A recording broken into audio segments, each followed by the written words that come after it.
Hello dear student. तो आज अपन बात करने वाले अपना जो सब्जेक्ट है पर्सनालिटी डेवलपमेंट, इसके बारे में कि क्या है पर्सनालिटी। ठीक है, कंप्लीट अपन चर्चा करेंगे, कंप्लीट सिलेबस को लेकर अपना जो है डिस्कस करेंगे।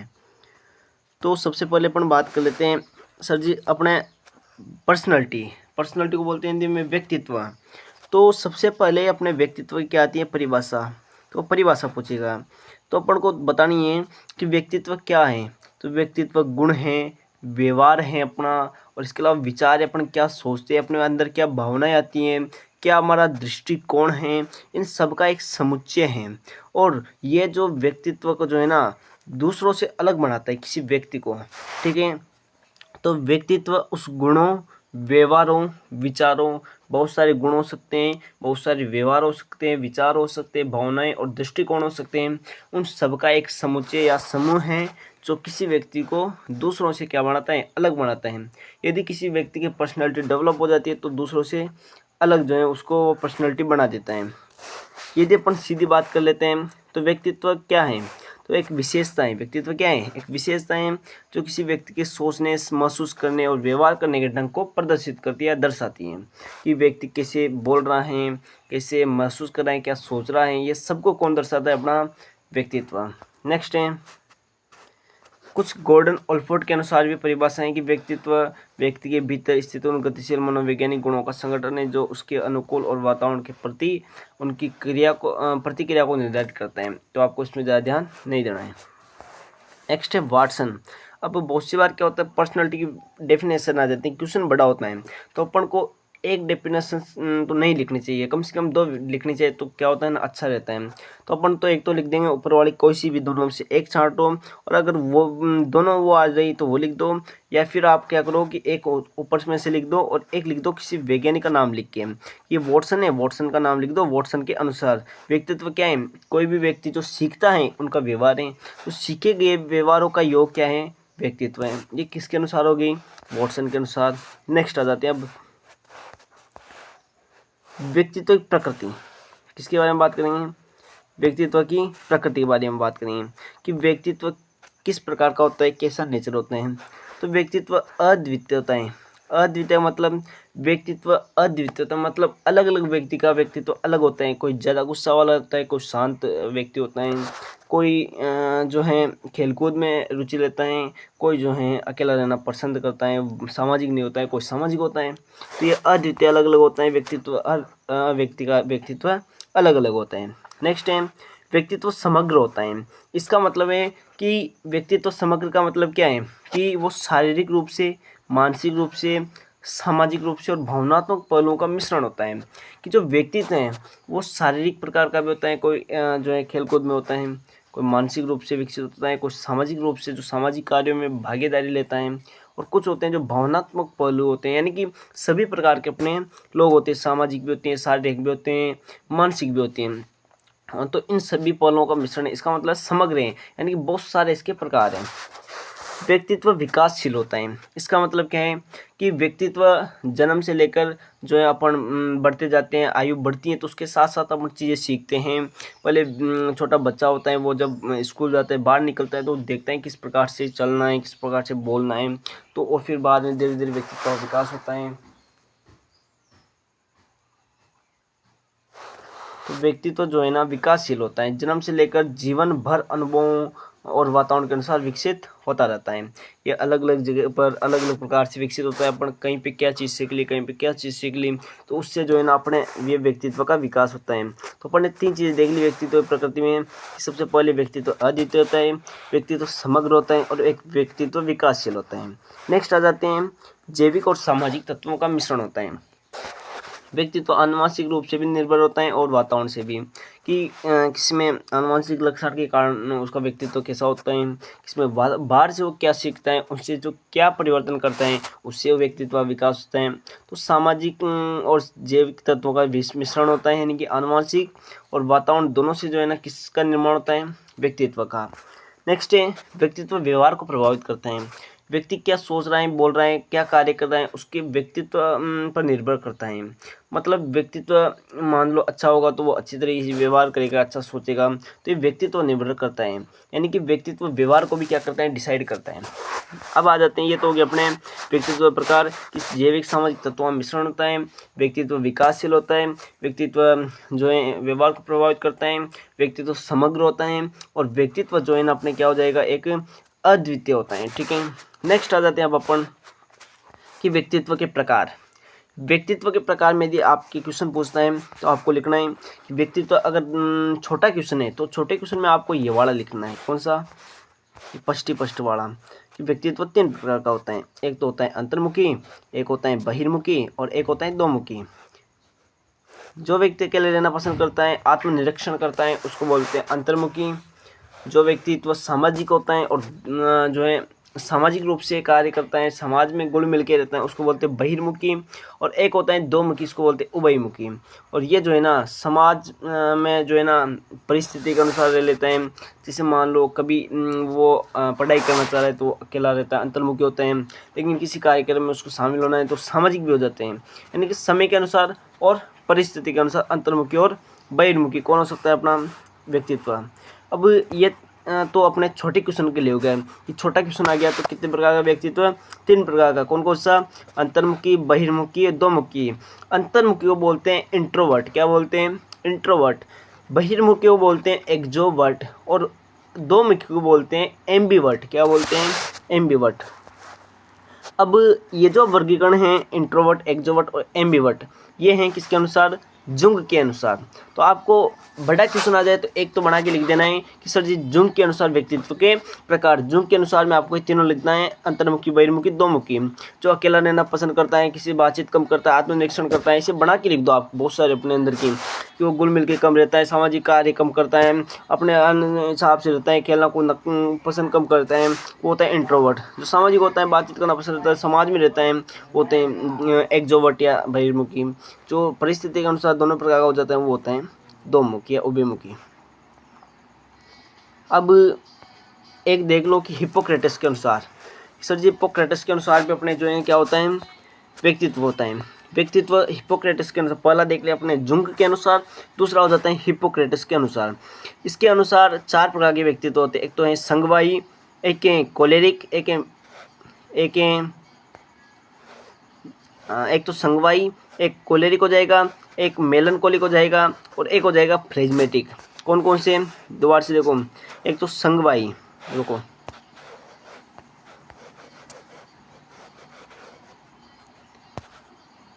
एक तो होता है अपना संगवाही, एक होता है कोलेरिक, एक होता है मेलनकोलिक, और एक होता है फ्लेजमेटिक। इंग्लिश नाम है वैसे, तो आपको इनको याद रखना है। संगवाही क्या होते हैं? जो आशावादी होते हैं, किसी प्रकार के आशावादी होते हैं, उत्साह होता है किसी कार्य को करने के लिए, और सामाजिक होता है, उसको बोलते हैं संगवाही।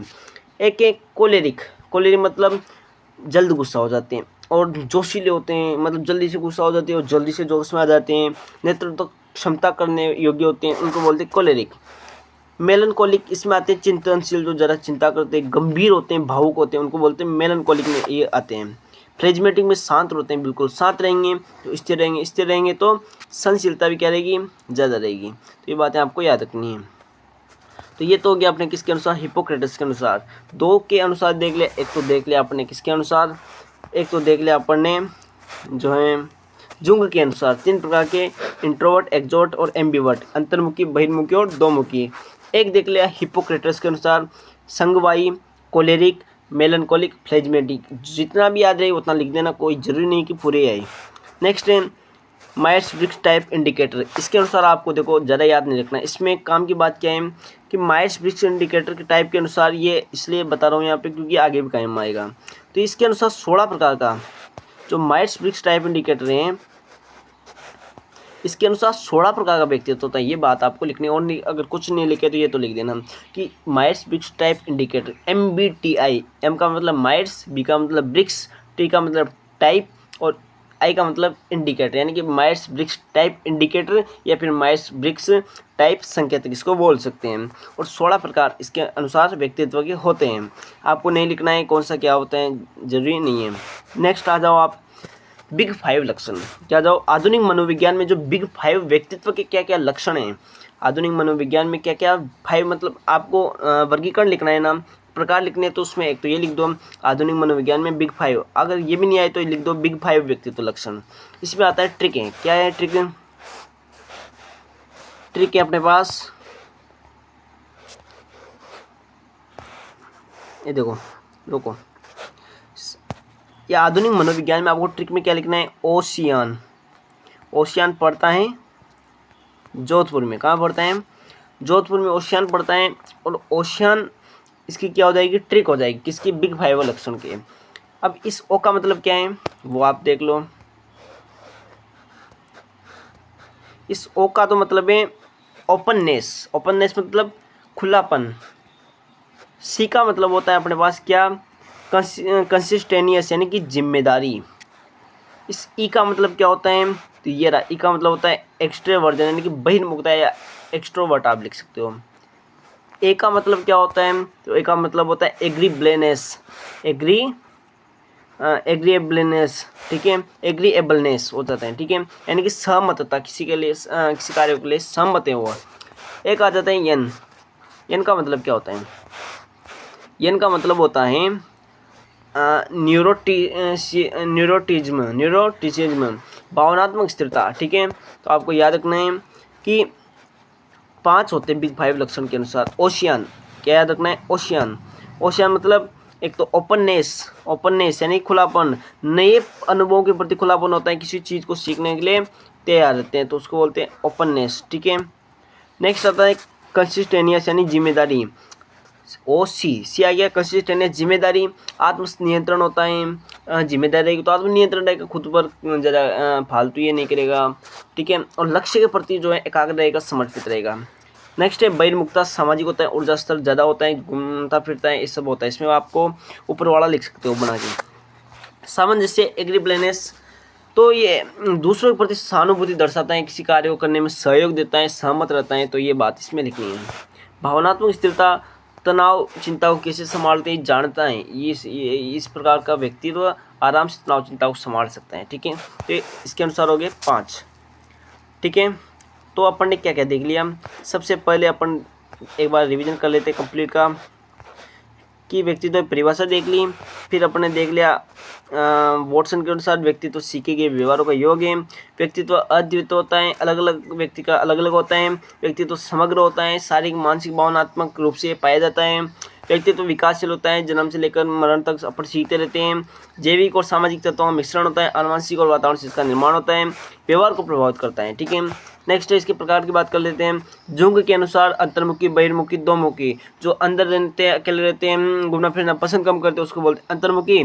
जो बाहर सामाजिक होते हैं, घूमना फिरना पसंद करते हैं, किसी कार्यक्रम में सम्मिलित होते हैं, उसको बोलते हैं जो आते हैं बहिर्मुखता में, ठीक है, एक्सट्रोवर्ट में। उभयमुखी या दोमुखी एम्बिवर्ट में आते हैं, जो दोनों समय और परिस्थिति के अनुसार दोनों प्रकार के हो जाते हैं। 4 प्रकार के स्वभाव हिप्पोक्रेटिस के अनुसार, आपको 4 प्रकार के स्वभाव नहीं लिखने, आपको लिखने हिप्पोक्रेटिस के अनुसार।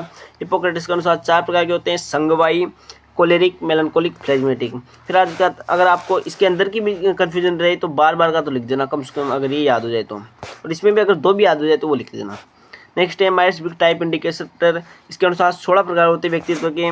और फिर आ जाते हैं बिग 5 लक्षण। इसमें ट्रिक है ओशियन, एक है ओपननेस, एक तो है ओपननेस, एक है कंसिस्टेंस यानी जिम्मेदारी, एक है बहिर्मुखता, एक है सामंजस्य एग्रीबलेनेस, एक है भावनात्मक स्थिरता या न्यूरोटिज्म, ठीक है। नेक्स्ट आता है अपने टॉपिक मानवतावादी सिद्धांत। मानवतावादी सिद्धांत और मास्लो का आत्म साक्षात्कार, दोनों जो टॉपिक है ना, ये क्या है भाई? ये मानवतावादी सिद्धांत वाला तो है इम्पोर्टेंट, और जो अपना मास्लो का आत्म साक्षात्कार है ना, ये तो भाई भयंकर मोस्ट इम्पोर्टेंट है, ठीक है। यहाँ से फुल चांस से क्वेश्चन बन सकता है, ठीक है। तो अपन बात कर लेते सबसे पहले किसकी? मानवतावादी सिद्धांत की। आपको मानवतावादी जैसे टॉपिक मिले तो आपको ऐसे नहीं सोचना है इसकी परिभाषा क्या है क्या नहीं है। अपन को सबसे पहले सोचना है कि मानवतावादी दृष्टिकोण पहुँचा है, तो इसके बारे में सबसे पहले थॉट आना चाहिए कि 20वीं सदी कि मानवतावादी जो सिद्धांत है किसने दिया? तो ये वो बाद की बात है, कब दिया? 20वीं सदी में। कब दिया? 20वीं सदी में, क्योंकि अपने फैक्ट से ज़्यादा नहीं है ये, एक दो चार फैक्ट और होंगे, इनको कम से कम इनको रट लेना है, क्योंकि कुछ अच्छा फैक्ट्स के रूप में अपन लिखेंगे तो थोड़ा इफेक्टिव होगा अपने आंसर। तो 20वीं सदी के मध्य किसने दिया? कार्ल रोजर्स और अब्राहम मास्लो जो हैं मानवतावादी सिद्धांत किसने दिया? दृष्टिकोण, ये कार्ल रोजर्स और अब्राहम मास्लो ने दिया 20वीं सदी में। ये 20वीं सदी तो अपनों को लिखना है, और ये कार्ल रोजर्स और अब्राहम मास्लो जो है ना, अपने ऑब्जेक्टिव में भी आ सकता है। किस में आ सकता है? ऑब्जेक्टिव में भी आ सकता है। कौन सा? कार्ल रोजर्स और अब्राहम मास्लो। याद रखना है कि जो मानवतावादी दृष्टिकोण किसने दिए? कार्ल रोजर्स और अब्राहम मास्लो ने दिए। ठीक है, अब इनके अनुसार क्या होता है? मानवतावादी दृष्टिकोण क्या होता है कि व्यक्ति मतलब स्वयं के विकास की स्वाभाविक प्रकृति होती है, व्यक्ति में आत्म विकास की स्वाभाविक प्रवृत्ति होती है, यानी कि वो खुद चाहता है कि मैं सीखता रहूँ, खुद कहीं से सीख लेता है, खुद क्या देखता है तो अलग अलग चीज़ सीखता है। तो प्रत्येक व्यक्ति में जो ना, हर व्यक्ति में, ना कि एक व्यक्ति में, प्रत्येक व्यक्ति में आत्म विकास की स्वाभाविक प्रकृति होती है, और व्यक्ति जो है ना अपने अनुभवों का मूल्यांकन स्वयं करता है कि नहीं, हाँ मैंने ये सीख लिया, इस प्रकार से मैं ये सीख सकता हूँ, इस प्रकार से ये नहीं करता, इस प्रकार से कार्य होता है। तो व्यक्ति अपने अनुभवों का मूल्यांकन भी क्या करता है? स्वयं करता है। तो ये मानवतावादी दृष्टिकोण में अपन को मुख्य रूप से तो कितनी बातें हैं? 3-4 बातें हैं। एक तो है 20वीं सदी में दिया गया मानवतावादी दृष्टिकोण, एक कार्ल रोजर्स और अब्राहम मास्लो ने दिया, और यह दृष्टिकोण जो है मानता है इसके अनुसार कि प्रत्येक व्यक्ति में आत्मविकास की स्वाभाविक प्रवृत्ति होती है, और व्यक्ति अपने अनुभवों का मूल्यांकन स्वयं करता है। इसके अनुसार आपको एक और पॉइंट लिखना है कि मानव का एक पूर्ण इकाई के रूप में देखा जाता है। ये मतलब मानव अलग अलग प्रकार होता है, मानसिक भी होता है, भावनात्मक, आध्यात्मिक पहलू सभी शामिल होते हैं मनुष्य में, तो आपको लिख लेना है। और ये स्वतंत्रता को, यानी कि प्रत्येक व्यक्ति स्वतंत्र होना चाहिए, आत्म जागरूक होना चाहिए, व्यक्तित्व उत्तरदायी होना चाहिए, व्यक्तिगत उत्तरदायित्व होना चाहिए। तो ये सब किसको दर्शाते हैं? मतलब ये महत्व देता है कि इनको, इन सबको। कौन सा सिद्धांत? मानवतावादी दृष्टिकोण। बस यही है। नेक्स्ट है मास्लो का आत्म साक्षात्कार सिद्धांत। वेरी इंपॉर्टेंट, वेरी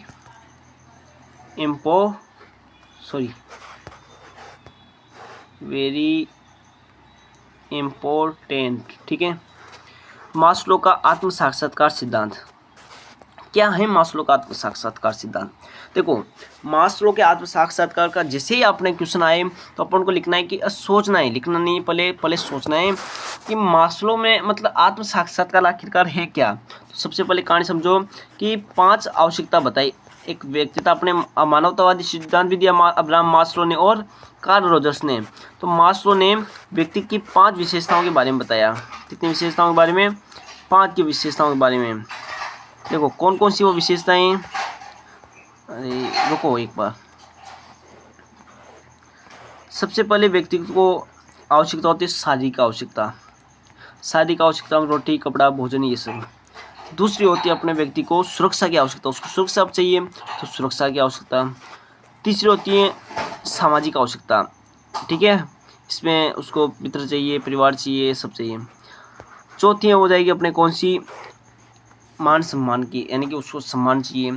फिर हो जाएगी 5वीं। तो सबसे पहले अपन देख लेते हैं, देखो मास्लो का आत्म साक्षात्कार सिद्धांत, इसको क्लियर करते हैं। देखो मास्लो का आत्म साक्षात्कार सिद्धांत अब्राहम मास्लो ने दिया। किसने दिया? अब्राहम मास्लो ने। इसने आवश्यकताओं को अनुक्रम का सिद्धांत दिया। याद रखना है कि अब्राहम मास्लो ने किसका सिद्धांत दिया? आवश्यकताओं का अनुक्रम। अब्राहम मास्लो ने बताया था कि कितनी व्यक्ति को आवश्यकता होती है, कितने प्रकार की आवश्यकता होती है। तो मुख्य रूप से कितने प्रकार की आवश्यकता बताई? 5। कितने प्रकार की?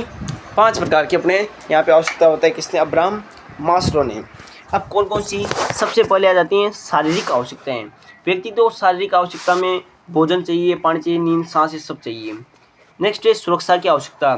व्यक्ति को सुरक्षा चाहिए, स्थिरता चाहिए, किसी उसको नौकरी भी चाहिए, तभी तो वो सुरक्षित रह पाएगा। उसके बाद पैसे नहीं तो मतलब एक प्रकार से सारी सुविधाएं ले पाएगा।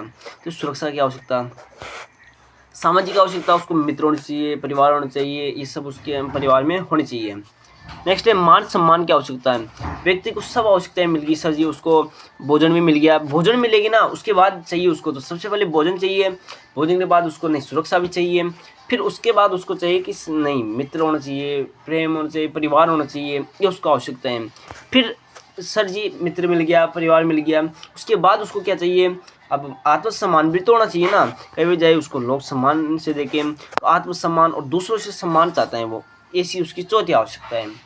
पांचवी आवश्यकता है आत्म साक्षात्कार। यही टॉपिक है अपना, आत्म साक्षात्कार। तो इसमें क्या होता है, व्यक्ति अपनी पूरी क्षमता तक पहुंचता है, यानी कि अंतिम स्टेज है इसमें, पूरी क्षमता यानी और सब पूरी होगी, उसके बाद पूरी क्षमता पर पहुंचता है और आत्मज्ञान सीखता है व्यक्ति। ठीक है, अब आत्म साक्षात्कार है क्या, देखो उसके बारे में देखते हैं। आत्म साक्षात्कार, देखो आत्म साक्षात्कार का तात्पर्य है कि यह मनुष्य की उच्चतम आवश्यकता है, यानी सबसे उच्च आवश्यकता है कौन सी, आत्म साक्षात्कार। इसमें व्यक्ति की क्षमताओं का पूर्ण विकास होता है, पूरी तरीके से विकसित होती है क्षमताएं। और आत्म साक्षात्कारी व्यक्ति जो है ना रचनात्मक होता है, स्वतंत्र होता है बिल्कुल, क्योंकि फ्री है, उद्देश्यपूर्ण होता है, विचारक होता है, यानी कि उसको अब सब आवश्यकताएं मिल चुकी हैं। ठीक है, ऐसे आपको बना के लिख सकते हो कि उच्चतम आवश्यकताएं, सभी आवश्यकताओं के बाद इसकी आवश्यकता होती है। इसमें व्यक्ति पूर्ण रूप से विकसित होता है और पूर्ण विकास खुद का करना चाहता है, ऐसा आप बना के लिख सकते हो। ठीक है, नेक्स्ट आ जाते हैं आप किस पे, निष्कर्ष पे। ये भी काफ़ी काम का है, देखो कि मानवतावादी दृष्टिकोण क्या है। मानवतावादी दृष्टिकोण और मास्लो का आत्म साक्षात्कार सिद्धांत हमें यह बताने में मदद करते हैं कि मनुष्य केवल जीवित रहने के लिए नहीं, बल्कि निरंतर आत्मविकास, रचनात्मक और अर्थपूर्ण जीवन की ओर अग्रसर होता है। ये सिद्धांत शिक्षा, परामर्श और प्रबंधन जो है जैसे क्षेत्रों में अत्यंत प्रभावशाली माने जाते हैं। ये हो गया अपने यहाँ तक। अब अपने जो है थोड़ा सा छूट गया, तो इसमें शायद पीडीएफ नहीं है, तो अपन देख लेते हैं कौन सी पीडीएफ है।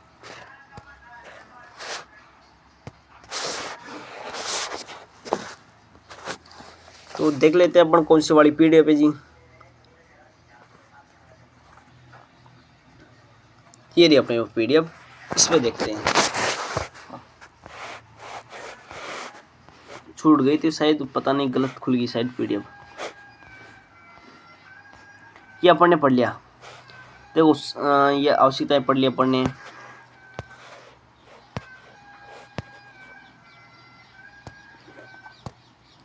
अब आ जाते हैं अपन, ये मास्लो का पढ़ लिया कि मास्लो के अनुसार क्या है। देखो आत्म मानवतावादी दृष्टिकोण में व्यक्ति मतलब खुद के आत्म विकास की स्वाभाविक प्रवृत्ति होती हैं, अपने अनुभवों का मूल्यांकन स्वयं करता है। ये सारी बातें अपन ने पढ़ी कि मनुष्य पूर्ण इकाई के रूप में देखते हैं, सामाजिक, मानसिक, स्वाभाविक सारे प्रकार का व्यक्ति होता है। ठीक है, फिर अब और 20वीं सदी में मानवतावादी दृष्टिकोण अब्राहम मास्लो, कार्ल रोजर्स ने दिए थे, इंपॉर्टेंट है दोनों, याद रखना है। फिर आ जाते हैं मास्लो का आत्म साक्षात्कार अपन ने देख लिया कि मतलब ये मास्लो ने दिया, कब किसने दिया, मास्लो ने। इसके अनुसार 5 आवश्यकता होती हैं, शारीरिक आवश्यकताएं, सुरक्षा की आवश्यकताएं, इसके अलावा सामाजिक आवश्यकताएं, मान सम्मान की आवश्यकताएं और आत्म साक्षात्कार। आत्म साक्षात्कार मतलब पूरी क्षमताओं तक पहुंचना, रचनात्मक बढ़ना, आत्मज्ञान होना। ठीक है, और मनुष्य की उच्चतम आवश्यकताएं, व्यक्ति अपनी क्षमताओं का पूर्ण विकास करना चाहता है और व्यक्ति रचनात्मक, स्वतंत्र, विचारक और उद्देश्यपूर्ण होता है। नेक्स्ट आ जाते हैं, निष्कर्ष पढ़ लिया। अब आ जाते हैं व्यक्तित्व का निर्माण, कि ऐसे कौन कौन से कार्य के जिनके द्वारा अपने व्यक्तित्व बनता है और कौन कौन से ऐसे निर्धारक डिटर्मिनेंट्स हैं जो अपने मतलब व्यक्तित्व को प्रभावित करते हैं। ठीक है, तो सबसे पहले आ जाते हैं फॉर्मेशंस ऑफ पर्सनैलिटी, यानी कि व्यक्तित्व का निर्माण। व्यक्तित्व का निर्माण एक सतत प्रक्रिया है, कहने का मतलब व्यक्तित्व जन्म से लेकर मरण तक बनता रहता, चालू रहता है, पर मतलब ऐसी कोई अवस्था नहीं जिसमें अपन नहीं सीखते हैं। जीवन भर अपना कुछ ना कुछ सीखते रहते हैं, कुछ ना कुछ अपन में बदलाव होता रहता है। तो एक सतत प्रक्रिया है कौन, व्यक्तित्व, और जन्म से लेकर जीवन भर चलती है। व्यक्तित्व, इसमें व्यक्ति के विचार होते हैं, व्यवहार होते हैं, भावनाएं, सामाजिक कौशल शामिल होते हैं। और व्यक्तित्व के निर्माण में जो पहलू इंपॉर्टेंट है कौन कौन से, वो निम्न है। और शारीरिक विकास, वो किस प्रकार से खेल कूद रहा है, किस प्रकार से मतलब शरीर का विकास कर रहा है, किस प्रकार से वो मतलब रह रहा है, शारीरिक रूप से वो विकसित होता है।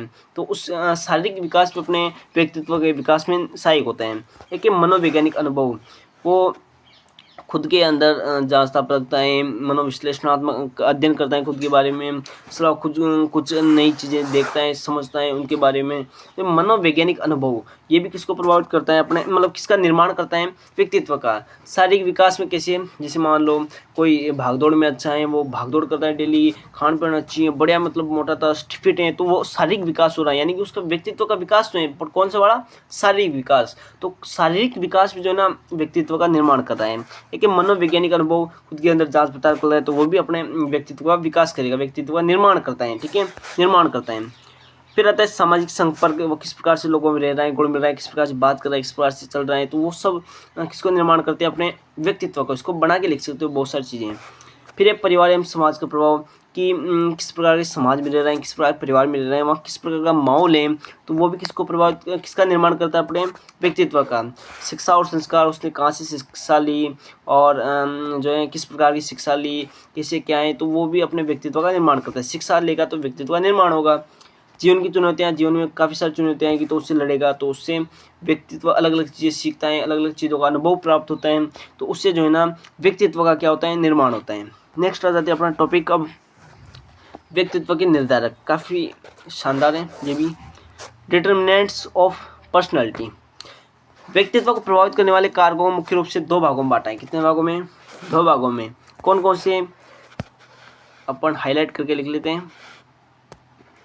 एक तो आ जाते हैं अपने जैविक निर्धारक, और एक आ जाता है अपने कौन सा, भौतिक, एक आ जाता है सामाजिक और सांस्कृतिक व्यक्तिक। देखो समझो बात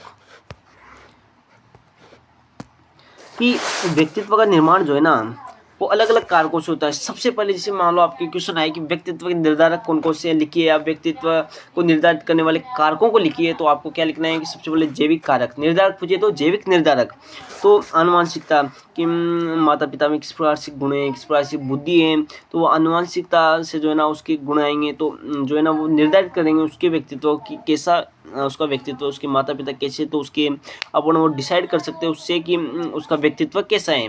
यदि उसके माता पिता शांत स्वभाव के, तो अपन समझ सकते हैं कि जो वो उसकी संतान होगी वो शांत स्वभाव की हो सकती है। शारीरिक बनावट किससे है, तो वो भी अपने आनुवंशिक कारक से प्रभावित होता है या निर्धारित होता है, अपन पता कर सकते हैं। एक ही तंत्रिका तंत्र और हार्मोन, उसके मस्तिष्क की क्रियाएं कैसी है, सोचने समझने की क्षमताएं कैसी हैं, उसमें हार्मोनल बैलेंस कितना है, तो वो भी अपने किसको प्रभावित करता है या किसको निर्धारित करता है, किसको प्रदर्शित करता है, किसको दिखाता है, तो वो अपने पर्सनैलिटी को दिखाता है। भौतिक पर्यावरण, वो भौगोलिक किस क्षेत्र में रह रहा है, मान लो किसी ग्रामीण क्षेत्र में, पिछड़े हुए क्षेत्र में रह रहा है, तो अपन सोच सकते हैं कि नहीं वो मतलब उसमें व्यक्तित्व का विकास कम होगा, थोड़ा उसमें सुविधाएं कम होगी। इसके अलावा जलवायु कैसी में रह रहे हैं, किस प्रकार भोजन में रह रहा है। अपन मान लो किसी कोई शुष्क क्षेत्रों में रह रहा है, तो अपन मान सकते हैं उसमें पानी की कमी है, उसने पानी की कमी वो महसूस किया है, ठीक है। हो सकता है वो गर्मी सहनशील है, भोजन किस प्रकार के स्वास्थ्य रहा है उसका, ये सब प्रभाव भौतिक पर्यावरण में आते हैं जो बाहर से अपन को दिखते हैं। तो ये अपने जो है भौतिक मतलब किस प्रकार से रह रहा है वो, तो ये सब प्रभावित करता है अपने मतलब किसको दिखाते हैं ये कि व्यक्तित्व को। अपन मान लो कोई व्यक्ति है, उसके बारे में देखते हैं कि इसका व्यक्तित्व कैसा है, तो कौन कौन से कारक है जिससे अपन पता लगा सकते हैं। आनुवंशिक कारक से लगा सकते हैं, जैविक कारक में आनुवंशिक और तंत्रिका तंत्र और हार्मोन। एक है भौतिक पर्यावरण से कैसे रह रहा है, कौन सी जलवायु में रह रहा है, कौन से क्षेत्र में रह रहा है, कौन कैसा उसका स्वास्थ्य है, इनसे पता लगाएंगे। नेक्स्ट है सामाजिक निर्धारक, इसमें कैसे पता करेंगे कि उसका व्यक्तित्व कैसा है, कि उसके परिवार कैसा है, उसके मित्र कैसे हैं, उसके संगत कैसी है, विद्यालय कैसे हैं, सामाजिक संस्थाएं कैसी हैं। वहाँ से अपन को पता चल सकता है कि या नहीं इसका व्यक्तित्व अच्छा है। जैसे मान लो कोई सरकारी स्कूल में पढ़ा है, तो अपन मान सकते हैं उसका व्यक्तित्व थोड़ा कमजोर होगा, लेकिन कोई अच्छे शानदार स्कूल में पढ़ा है, डेवलपमेंट विकसित स्कूल में पढ़ा है, तो अपन मान सकते हैं कि जो है उसका व्यक्तित्व अच्छा होगा, ठीक है। और समाज की भूमिका अपेक्षाएं, किस प्रकार से समाज उससे अपेक्षाएं लगाएं, तो वो भी अपने किसको दर्शाता है, व्यक्तित्व को। सांस्कृतिक निर्धारक, सांस्कृतिक निर्धारक कैसे कि रीति रिवाज कैसे, वहाँ के उनकी परंपराएं कैसी, मूल्य धर्म भाषा कैसी, धर्म कैसा है, उससे पता लग सकता है कि इसका व्यक्तित्व कैसा होगा। व्यक्तिगत अनुभव की बात करते हैं, शिक्षा है वो कितनी शिक्षा ले रहा है, किस प्रकार की शिक्षा ले रहा है, और व्यक्तिगत कितना संघर्ष कर रहा है, खुद सफलता कितनी मिली उसको, असफलता कितनी मिली, ये सब किसको डिनोट करते हैं, अपने पर्सनैलिटी को। अब आ जाता है आर्थिक निर्धारक, कि आर्थिक स्थिति कैसी है, उसकी संसाधन है या नहीं है उसके पास, उसका जीवन स्तर लेवल कितना है उसका, तो वो अपन पता लगाते हैं इन सभी कारकों के द्वारा कि व्यक्ति का व्यक्तित्व कैसा है, ठीक है। अब आ जाते हैं माइर्स ब्रिग्स टाइप इंडिकेटर, ये भी अपन ने पहले भी पढ़ लिया था कि इसके अनुसार 16 प्रकार होते हैं। तो माइर्स ब्रिग्स टाइप इंडिकेटर और एक पढ़ेंगे नियंत्रण और प्रदर्शन का स्थान, तो ये तो इंपॉर्टेंट नहीं है, माइर्स ब्रिग्स थोड़ा इंपॉर्टेंट हो जाएगा, ठीक है। तो आ जाओ माइर्स ब्रिग्स टाइप इंडिकेटर, किस पे आ जाओ, माइर्स ब्रिग्स टाइप इंडिकेटर। ये एक व्यक्तित्व मूल्यांकन की प्रणाली है, यानी कि ये व्यक्तित्व का मूल्यांकन करता है। क्वेश्चन आ जाए कि माइल्स ब्रिग्स टाइप इंडिकेटर क्या है? व्यक्तित्व मूल्यांकन की प्रणाली है। आपके पास छोटे क्वेश्चन में अपन प्रकारों में आ जाए तो आप लिख देना 16 प्रकार के होते हैं, लेकिन बड़ा क्वेश्चन में आ जाए, थोड़ा बहुत भी बड़ा क्वेश्चन का जाए तो आपको लिखना है कि व्यक्तित्व मूल्यांकन की प्रणाली सबसे पहले 16 प्रकार इसके अनुसार व्यक्तित्व के होते हैं, और जो है ये 4 आयामों पर आधारित है। कितने आयामों पर? 4 आयामों पर जो है व्यक्तित्व आधारित है। एक तो है ऊर्जा का स्रोत, कि वो कहाँ से किस प्रकार से ऊर्जा ले रहा है, क्या क्या खा रहा है, क्या क्या मतलब ऊर्जा के स्रोत है उसके, ठीक है, किस प्रकार से जानकारी प्राप्त कर रहा है। तो ये भी अपने जो है ना माइल्स ब्रिग्स टाइप इंडिकेटर पर इन मतलब ये दर्शाता है कि इन आयामों पर जो है अपना आधारित व्यक्तित्व है। तो ऊर्जा का स्रोत है, जानकारी प्राप्त करने का तरीका है, वो किस प्रकार से निर्णय ले रहा है, उसके जीवन की शैली कैसी है। तो ये सब अपने जो है संकेतक है, प्रणाली है मूल्यांकन की, व्यक्तित्व मूल्यांकन की प्रणाली। इससे पता लगता है कि व्यक्तित्व कैसा है। अब आपको जैसे मान लो एग्जाम्पल में लिखना है तो रट लो कोई भी, मतलब याद तो होगा नहीं, रट लो। जैसे INFJ है तो इंट्रोवर्ट, एटीट्यूड, फीलिंग और जगिंग, ऐसे लिख दो, ठीक है, रट लो। मतलब नियंत्रण में क्या है, किस बात से जुड़ा है कि व्यक्ति अपने जीवन और हाँ, अगर ये क्वेश्चन आता है अथवा में इसके अगर और आता है तो मेरे हिसाब से और करना चाहिए, क्योंकि इसमें थॉट्स नहीं अपने पास और जो है ज़्यादा मतलब लिख नहीं सकते। इसमें ऐसे वर्ड हैं जो अपन यूज में जल्दी से नहीं कर सकते, उनको याद नहीं कर सकते, या फिर अपन उनके बारे में ज़्यादा नहीं लिख सकते हैं। अगर और क्वेश्चन आता है जिनको अपन अच्छे तरीके से लिख सकते हैं तो उसको कीजिए। और अगर छोटा क्वेश्चन आता है अथवा नहीं मिल पाता है तो इसको आप बड़ा बनो के मतलब किसी भी बड़ा कर दो थोड़ा सा, और जो है मतलब थोड़ी टर्मिनोलॉजी यूज ले लो ताकि आपके बढ़िया रहेगा, मतलब इफेक्टिव आंसर बन जाएगा। नेक्स्ट आ जाता है नियंत्रण। इस बात से जुड़ा है कि व्यक्ति अपनी घटनाओं पर, कोई भी घटनाएं हो रही हैं, कोई भी असफलताएं मिल रही है, उस पर कितना नियंत्रण कर रहा है, उसको दर्शाता है अपना नियंत्रण, ठीक है। नियंत्रण 2 प्रकार का होता है। क्वेश्चन आ जाते हैं बहुत सी बार, ये भी काम का है कि नियंत्रण कितने प्रकार का होता है? 2 प्रकार का। कौन कौन सा? एक तो होता है आंतरिक नियंत्रण जो, और एक होता है बाहरी नियंत्रण। आंतरिक नियंत्रण का मतलब क्या होता है? आंतरिक नियंत्रण का मतलब है कि व्यक्ति स्वयं, मान लो अगर असफलताएं मिल रही हैं उस पर, ठीक है, असफलताएं होगी किसी कार्य में, तो आंतरिक नियंत्रण का मतलब क्या है कि वो मानता है कि नहीं अपनी मेहनत मतलब वो व्यक्ति मानता है किसी भी कार्य में कि नहीं अपनी मेहनत नहीं की उससे नहीं हुआ, या फिर अपन मानते हैं कि व्यक्ति अपनी मेहनत निर्णय कैसे ले रहा है और कार्यों से अपने जीवन की दिशा तय करता है। ये कौन बताता है? अपने आंतरिक नियंत्रण। व्यक्ति मानता है कि अपनी मेहनत, निर्णय और कार्यों से जीवन की दिशा बदलती है, दिशा तय होती है। बाहरी नियंत्रण में क्या है? व्यक्ति मानता है, मान लो सफलता मिल गई तो सोचता है कि नहीं यार बाहरी कुछ कारक थे या फिर समय नहीं मिला तो उस कारण से अपन को बिगड़ गया मामला, तो नहीं। और नियंत्रण की बात कर लेते हैं तो इसमें व्यक्ति मानता है कि भाग्य है, उसका भाग्य नहीं था इसलिए हो गया, या फिर समय है, अन्य बाहरी शक्तियां उसके जीवन को प्रभावित करती हैं। तो नियंत्रण 2 प्रकार का है, आंतरिक नियंत्रण, बाहरी नियंत्रण। आंतरिक के अनुसार व्यक्ति मानता है कि मेहनतें, निर्णय और कार्य उसके क्रम में वो जीवन की दिशा तय करते हैं, जबकि बाहरी नियंत्रण में व्यक्ति मानता है कि भाग्य है, समय है और अन्य जो बाहरी शक्तियां हैं उसके जीवन को प्रभावित करती हैं। नेक्स्ट है लोकस ऑफ कंट्रोल। इंग्लिश में याद रखना है लोकस ऑफ कंट्रोल, या प्रदर्शन का स्थान, ठीक है, प्रदर्शन का स्थान। वैसे जूलियन रोटर ने यह धारणा दी थी, इसके द्वारा विकसित है, याद रह जाए, ठीक नहीं रहे तो कोई जरूरी नहीं है, और यह अभी नियंत्रण की भावना से जुड़ा हुआ है। अब देखो, पर नियंत्रण पूछे तो 2 प्रकार का, आंतरिक नियंत्रण और बाहरी नियंत्रण। प्रदर्शन का स्थान, या इसको याद रखना है इंग्लिश में लोकस ऑफ कंट्रोल। अगर लोकस ऑफ कंट्रोल पूछे तो भी 2 प्रकार का, आंतरिक लोकस ऑफ कंट्रोल और बाहरी लोकस ऑफ कंट्रोल, यानी कि आंतरिक प्रदर्शन का स्थान और बाहरी प्रदर्शन का स्थान। आंतरिक में क्या है कि व्यक्ति मानता है कि स्वयं जो है अपनी सफलता असफलता के लिए जिम्मेदार है, जबकि बाहरी में जो है व्यक्ति मानता है कि उसकी सफलता और असफलता जो है ना बाहरी परिस्थितियाँ जैसे भाग्य, नसीब ये प्रभावित करते हैं, ठीक है, इनके कारण प्रभावित होता है उसका जीवन। अब आ जाते हैं कि इनमें क्या रिलेशंस हैं, जैसे MBTI हैं। MBTI इसमें जगिंग टाइप हटाओ, इसको रहने दो, मत पढ़ना इसको नहीं। देखो ये निष्कर्ष है ना, ये हमारा रिलेशंस है ना, इसको मत पढ़ना इसमें, क्योंकि ये कंफ्यूजिंग वाला है। अब यहाँ से एक क्वेश्चन बढ़ जाता है, बढ़ता है, चांस है डेफिनेटली कि बनेगा, लेकिन कंफर्म नहीं कह सकते, लेकिन बढ़ सकता है। अधिकांशतः इंपॉर्टेंट, वेरी इंपॉर्टेंट लगाऊंगा मैं इसको, क्या लगाऊंगा इसको, भयंकर मोस्ट इम्पोर्टेंट कौन सा टॉपिक? टाइप ए और टाइप बी।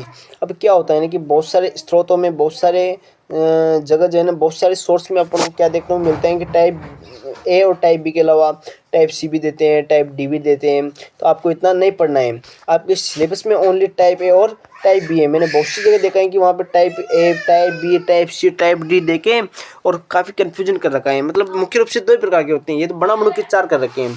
तो आपको इनके बारे में अच्छे से याद रखना है, ठीक है। यही है सिलेबस में, यही आएंगे, अगर आएंगे तो इसके बाद एक भी नहीं आएगा, ठीक है। सबसे पहले आता है टाइप ए और टाइप बी व्यवहार, ठीक है। तो क्या है टाइप ए टाइप बी व्यवहार? सबसे पहले याद रखें टाइप ए व्यवहार और टाइप बी व्यवहार। ये व्यवहार किसके द्वारा दिए गए हैं?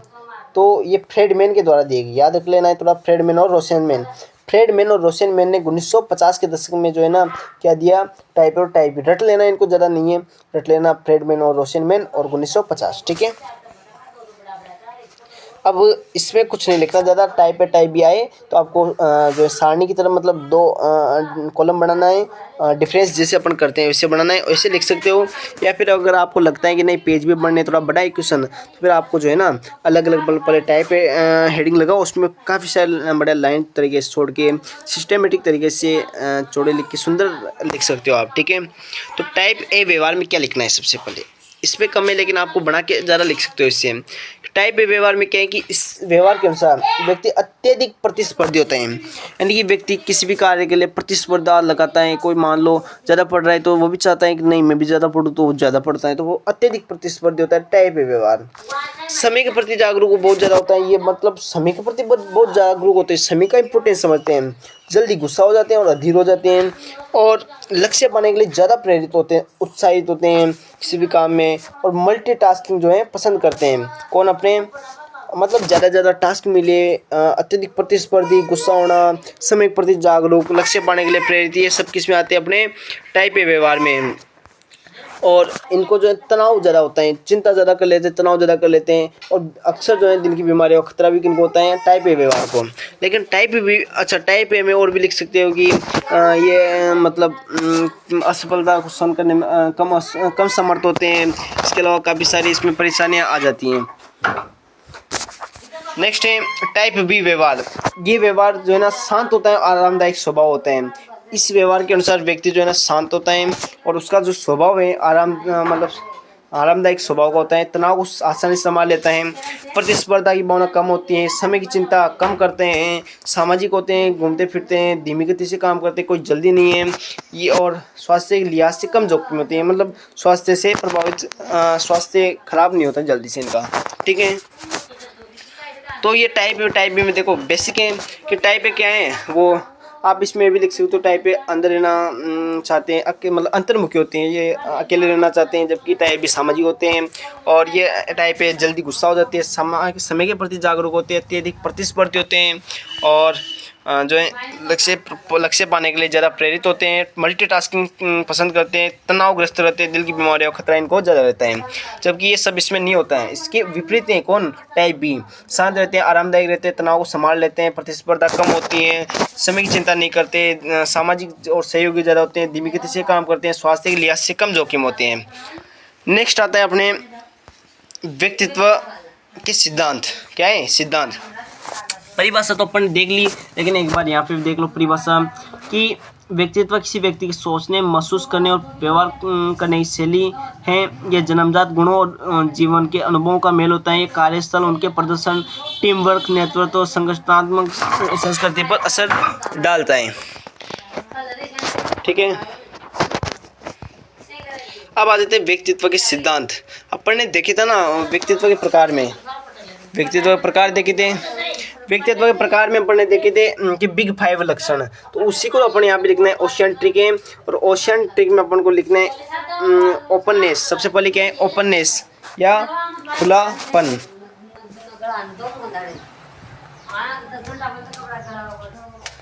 तो सबसे पहले तो अपन ने क्या देखा कि व्यक्तित्व सिद्धांत, इसमें अपन को जो बिग 5 लक्षण लिखे थे ना ओशियंट्रिक से, वही आपको इसमें लिखने हैं कि ओपननेस, एक तो ओपननेस, एक है कंसिस्टेनियस, एक तो हो जाएगा ओपननेस, एक हो जाएगा कंसिस्टेनियस, एक हो जाएगा OCE, ठीक है ना। ई का मतलब हो जाएगा अपने क्या हो जाएगा?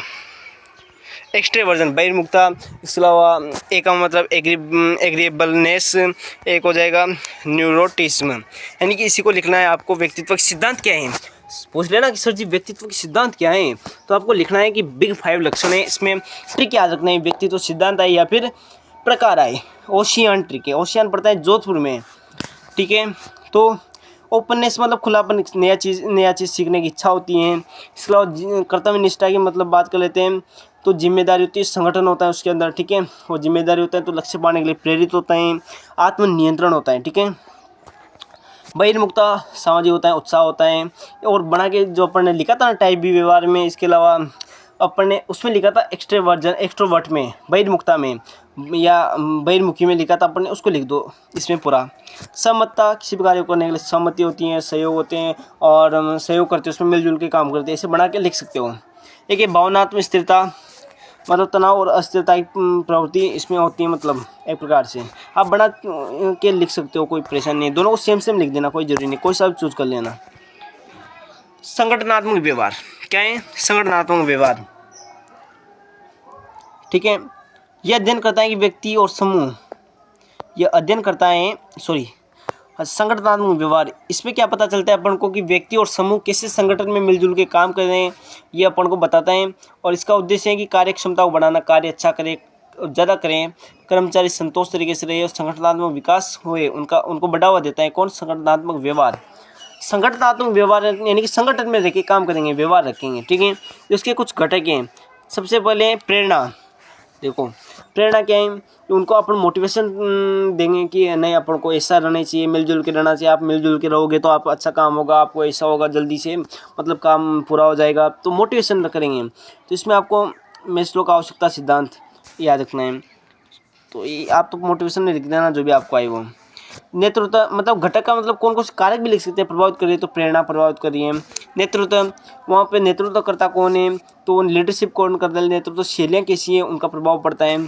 संचार कैसा है, जो नेतृत्व करता है वो किस प्रकार से बोल रहा है, किस प्रकार से उसका मतलब सहयोग है, किस प्रकार से बोल रहे हैं, किस प्रकार, अगर वो स्पष्ट नहीं बोलेगा, सही नहीं बोलेगा, तो मतलब प्रभावी संचार नहीं बोलेगा, तो जो है ना संगठनात्मक व्यवहार थोड़ा प्रभावित हो सकता है।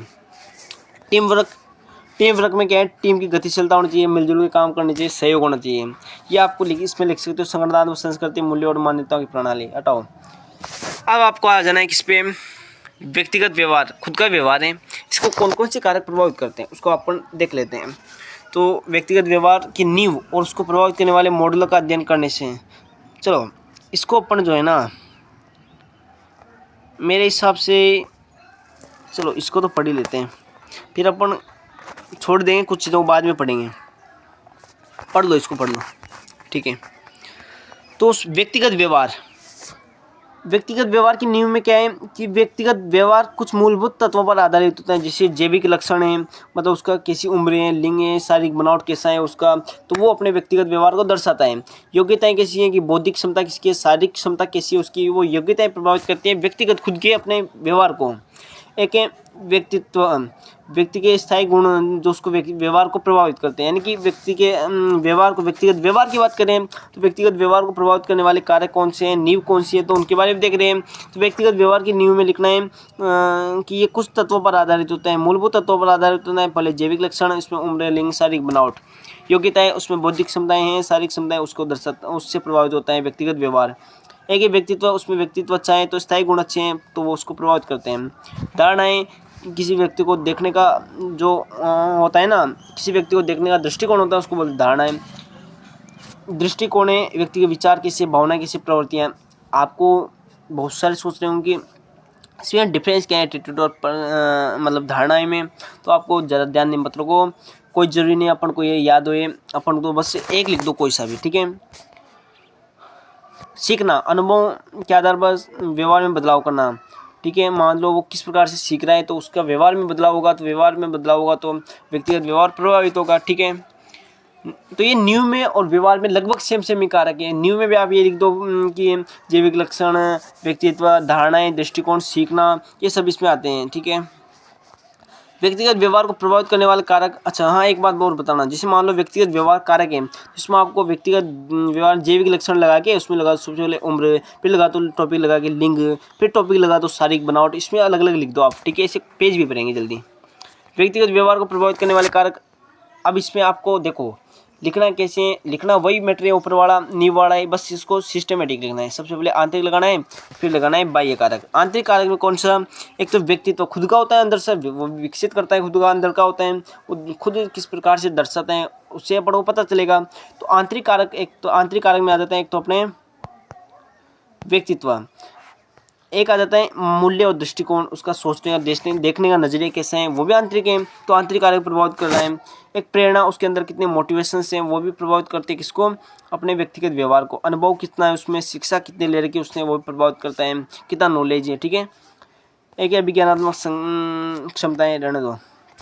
बाहरी कारक उनको से प्रभावित करते हैं, सामाजिक प्रभाव है, वो व्यक्तिगत व्यवहार को प्रभावित करता है। संगठनात्मक संस्कृति है, कार्य हैं उसके, किस प्रकार से कार्य कर रहे हैं, किस प्रकार से लीडरशिप कर रहे हैं, और क्या उस प्रोत्साहन कैसे मिल रहा है, तो ये सब उसको जो है ना प्रभावित करते हैं व्यक्तिगत व्यवहार को। इसमें बना बनू के लिखना है, मतलब कुछ भी नहीं है ऐसा, ठीक है। बस ये थोड़ा हिंट है इस नोट्सों के माध्यम से कि आप मतलब लिख सकते हो उसमें कुछ ना कुछ। तो व्यक्तिगत व्यवहार के प्रमुख मॉडल भी हैं। सर जी मॉडल आ जाए तो क्या करना है, याद रखना है, मॉडल आएंगे तो बड़े क्वेश्चन में आएंगे, किसमें आएंगे, बड़े क्वेश्चन में आएंगे, और बड़े क्वेश्चन में आएंगे तो बड़े क्वेश्चन के लिए अपन पास नहीं है कि इतना सा है तो इतना सा में आप छोटे क्वेश्चन के लिए तो आराम से कर सकते हो, और बड़ा क्वेश्चन आएगा तो अथवा में आएगा, अथवा में आएगा तो ये नहीं करना है। और अगर मान लो अथवा में दूसरा वाला भी नहीं आई और यही आ रहा है तो फिर इसी को आपको मैं बता रहा हूँ कैसे करना है, ठीक है, समझने हैं। व्यक्तिगत व्यवहार के मॉडल, इसमें सबसे पहले ब्यूरोक्रेटिक मॉडल, ये तो देखो रटना पड़ेगा। तो ब्यूरोक्रेटिक मॉडल में क्या है, तो व्यक्तियों का व्यवहार नियम और पदानुक्रम पर आधारित होता है। मतलब इसमें सबसे पहले लिखता हूँ कि ये व्यक्ति के व्यवहार नियम और पदानुक्रम पर आधारित होता है। व्यक्ति जिस प्रकार से व्यवहार करता है और उसी प्रकार से मतलब व्यक्ति किस प्रकार से व्यवहार कर रहा है, समाज में किस प्रकार से रह रहा है, किस प्रकार से कार्य कर रहा है, किस प्रकार से नेतृत्व कर रहा है, इन सबको दर्शाता है अपना ब्यूरोक्रेटिक मॉडल। ऐसे बना के लिखना है ये तो, ठीक है। फिर ये मानव संबंध मॉडल, ये मानता है कि सामाजिक भावना तो आवश्यकताएं व्यक्तिगत व्यवहार को प्रभावित करती हैं। अब देखो मानव संबंध मॉडल में क्या लिखना है कि इसके अनुसार जो है ना सामाजिक और भावनात्मक जो आवश्यकताएं व्यक्तिगत व्यवहार को प्रभावित करती हैं, उसके मित्र हैं, उसके प्रेम है, परिवार है, इसके अलावा उसका व्यक्तित्व है, शिक्षाएं, अनुभव है, ये सब किसको प्रभावित करते हैं, ये करते हैं अपने व्यक्तित्व को। तो ये व्यक्तिगत व्यवहार को प्रभावित करते हैं। तो ये भी आप मानव संबंध मॉडल में लिख देना। एक है मानव संसाधन मॉडल कि व्यक्ति को संगठन की संपत्ति माना जाता है, उसकी क्षमताओं का अधिकतम उपयोग किया जाता है। लिखना ना, कुछ भी लिखना ना, मतलब याद नहीं है ना अंदर का तो कुछ भी बना बनो के लिख देना, पर खाली मत छोड़ना, ठीक है। संज्ञानात्मक मॉडल, व्यक्ति देखो संज्ञानात्मक क्या है कि व्यवहार व्यक्ति के सोचने समझने की प्रक्रिया का परिणाम होता है। मतलब व्यक्ति किस प्रकार से सोच रहा है, समझ रहा है, उसकी प्रक्रिया का परिणाम जो है वो क्या है, वो अपने व्यवहार है। व्यवहार से पता चलेगा कि व्यक्ति किस प्रकार से सोच रहा है, समझ रहा है, तो अपन को याद रखना है ये। नेक्स्ट है मनोवैज्ञानिक मॉडल। मनोवैज्ञानिक मॉडल में अपन ने देखा था बिग 5 लक्षण, तो सिगमंड फ्रॉइड याद रखना है। अब देखो वेरी इंपॉर्टेंट आपको काम की बात बता रहा हूँ। सिगमंड फ्रॉइड ये ऑब्जेक्टिव में आ सकता है या फिर खाली स्थान में आ सकता है, और मुझे फुल चांस लग रहा है कि ये कहीं ना कहीं फंसेगा।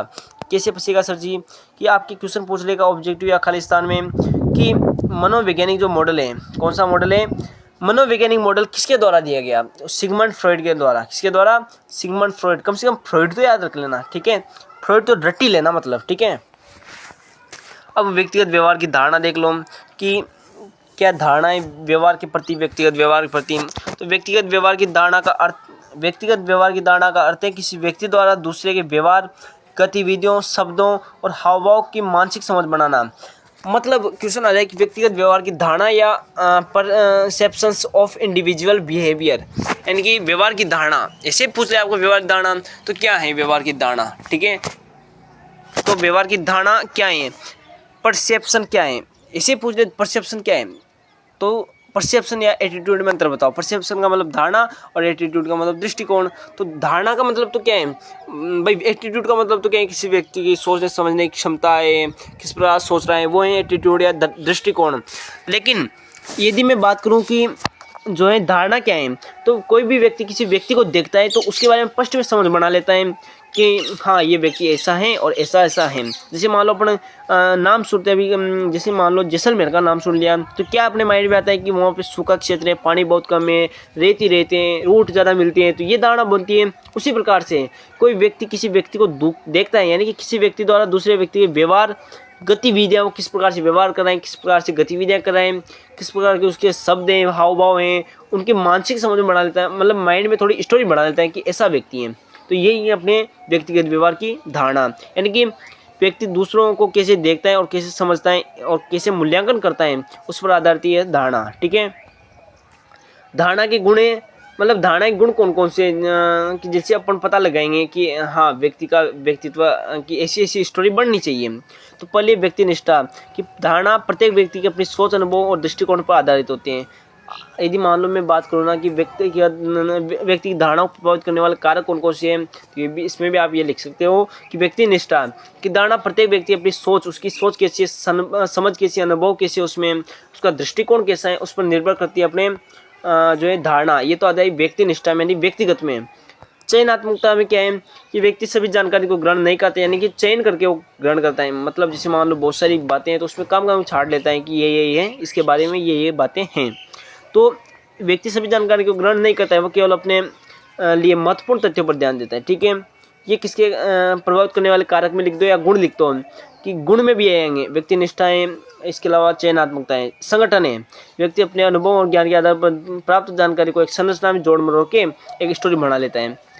अर्थ निर्माण है, व्यक्ति अपने अनुभव, शिक्षा और भावनाओं के अनुसार जानकारी की व्याख्या करता है। मान लो जैसे किसी व्यक्ति के बारे में पूछ लिया, अब वो खुद के अंदर अलग जैसे मान लो खुद के अंदर स्टोरी बना लेते हैं।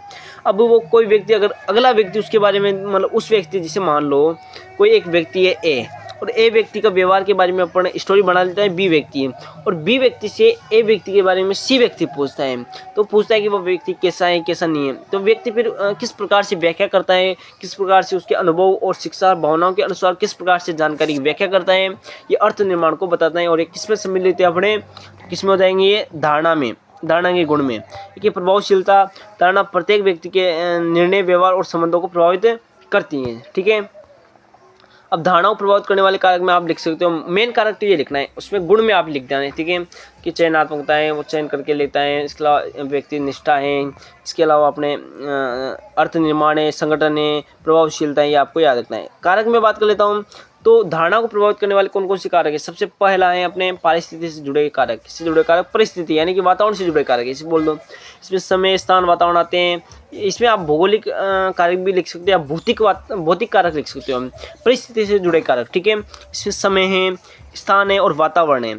ठीक है, ये इसमें आते हैं। समय मतलब देखो किस प्रकार का समय, किस प्रकार की जगह पे वो देख रहा है, किस प्रकार वातावरण, वो भी अपने प्रभावित करता है धारणा को। इसके अलावा कार्य कैसा, कार्य प्रकृति, जटिलता, सामाजिक सांस्कृतिक संदर्भ, ये प्रभावित करते हैं किसको, धारणा को। तो ये तो हो गया परिस्थिति से जुड़े कारक। एक धारणा करने वाले व्यक्ति से जुड़े कारक। कोई व्यक्ति है किसी के बारे में धारणा बना रहे अपने अंदर, तो वो व्यक्ति उससे जुड़े कारक कौन कौन से हैं। ठीक है, तो देखो व्यक्ति धारणा करने वाला जो व्यक्ति है ना, तो धारणा करने वाले रुको यार, धारणा करने वाले जो व्यक्ति है उससे जुड़े कारक कौन कौन से हैं, कि व्यक्ति का अनुभव कैसा है और ज्ञान कैसा है, ये अपने प्रभावित करते हैं किसी धारणा को प्रभावित करते हैं। इसके अलावा मनोवैज्ञानिक स्थिति, उसका मूड कैसा है। जैसे मान लो उसका मूड खराब है और किसी व्यक्ति से बातचीत कर लिया, देख लिया, तो बनाएगा रे ये तो फालतू है रे, उसको गुस्सा आएगा उसके ऊपर, तो फालतू मतलब उसको अच्छा नहीं लगेगा, तो उसका मूड तनाव भी प्रभावित करता है। ये किस में आते हैं, उस व्यक्ति से जो धारणा करता है अपने माइंड में। एक है मूल्य और विश्वास, उसके ऊपर कितना विश्वास रहेगा तो उसके बारे में सही धारणा बनाएगा।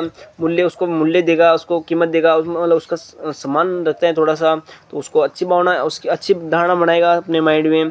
प्रेरणा और रुचियाँ, उससे अच्छी बातें हो रही हैं तो वो जो है ना अच्छी धारणा बनाते हैं। अब वस्तु से जुड़े कारक, किसी व्यक्ति के बारे में बना रहे, किसी वस्तु के बारे में धारणा बना रहे हैं, तो वो कैसी है किसी ने, तो उससे जुड़े कारक कौन कौन से हैं, कि मान लो लक्ष्य स्पष्ट है या अस्पष्ट है, वो सही बोल रहा है सही नहीं बोल रहा है, उसके बोलचाल हाव भाव ये प्रभावित करते हैं। उसका व्यवहार कैसा है, उसका पहनावा कैसा है, बोलने का तरीका कैसा है, ये सब प्रभावित करते हैं। यानी कि जिस व्यक्ति के बारे में धारणा बना रहा है ना, वो व्यवहार कैसा है, पहनावा, बोलने का तरीका कैसा है। ठीक है, और वो सामाजिक भूमिका कैसी, उसकी स्थिति कैसी है, वो है। ठीक है, ये अब एक और इम्पोर्टेंट आ गया अपने एट्रीब्यूशन सिद्धांत। एट्रीब्यूशन को बोलते हैं एट्रीब्यूशन थ्योरी इंग्लिश में। ये एट्रीब्यूशन याद रखना है। क्या याद रखना है? एट्रीब्यूशन याद रखना है। क्या है एट्रीब्यूशन सिद्धांत? देखो अभी पढ़ेंगे। एट्रीब्यूशन सिद्धांत या एट्रीब्यूशन थ्योरी क्या हो जाएगा? एट्रीब्यूशन सिद्धांत या एट्रीब्यूशन थ्योरी और मनोवैज्ञानिक सिद्धांत है। यदि आपके क्वेश्चन आ जाए कि एट्रीब्यूशन सिद्धांत क्या है, तो आपको डायरेक्ट माइंड में लाना है कि मनोवैज्ञानिक सिद्धांत है। कैसा सिद्धांत है? मनोवैज्ञानिक सिद्धांत है। फ्रिट्ज हेडर ने दिया, प्रस्तावित किया था और बाद में बर्नार्ड वेडन। कोई ज़्यादा दूरी नहीं है, रिजल्ट ठीक है और ना रहने दो। एट्रीब्यूशन का मतलब क्या होता है? ठीक है, एट्रीब्यूशन का मतलब क्या होता है? कोई भी घटना या कोई भी व्यक्ति से बातचीत की, घटना देख ले उसने, तो उसका कारण किसी विशेष तत्व को मान लेता है कि नहीं, हाँ इसका कारण ये था, इसका कारण ये था। तो जब कोई व्यक्ति किसी अपने व्यक्ति को अन्य व्यक्ति का व्यवहार देखता है, तो वो यह तय करता है कि वह व्यवहार आंतरिक कारणों जैसे स्वभाव, क्षमता, मेहनत के कारण हुआ या बाहरी कारणों जैसे परिस्थिति, बाकी दूसरों से हुआ है। ठीक है, ये इसकी धाराएं बात कर ले या प्रकार बात कर ले। एट्रीब्यूशन के दो प्रकार के होते हैं, एक तो आंतरिक एट्रीब्यूशन, एक बाहरी एट्रीब्यूशन। आंतरिक यानी कारण होता है अंदर, कारण व्यक्ति के अंदर होता है, जिससे स्वभाव है, प्रेरणाएं, यानी कि इसमें स्वभाव है, प्रेरणाएं, ये सब प्रभावित करते हैं एट्रीब्यूशन को। बाहरी कारक की परिस्थितियाँ, समय की कमी है, मौसम में सहयोग नहीं मिलना, ये सब किसको दर्शाते हैं? मतलब बाह्य एट्रीब्यूशन को। स्थायित्व की कारण स्थायी है कि नहीं है, जैसे मान लो मूड अस्थायी है, तो देखो स्थायित्व में आपको क्या लिखना है? स्थायी और अस्थायी, टॉपिक लगाना है स्थायी और अस्थायी। कि स्थायी में जैसे मान लो उसका मूड स्थायी रूप से है, जैसे उसकी प्रतिभा कैसी है, उसमें ज्ञान कैसा है, उसका मतलब उसका व्यवहार कैसा है, तो ये स्थायित्व स्थायी में आ जाएगा। मूड कैसा है? अस्थायी, चेंज होता रहता है, तो इसके आधार पर भी वो सोच लेता है कि नहीं इसका कारण ये है, तो स्थायित्व। नियंत्रण योग्यता क्या है? नियंत्रण योग्यता में क्या है? देखो, तो क्या व्यक्ति उस कारण को नियंत्रित कर सकता है कि नहीं कर सकता है?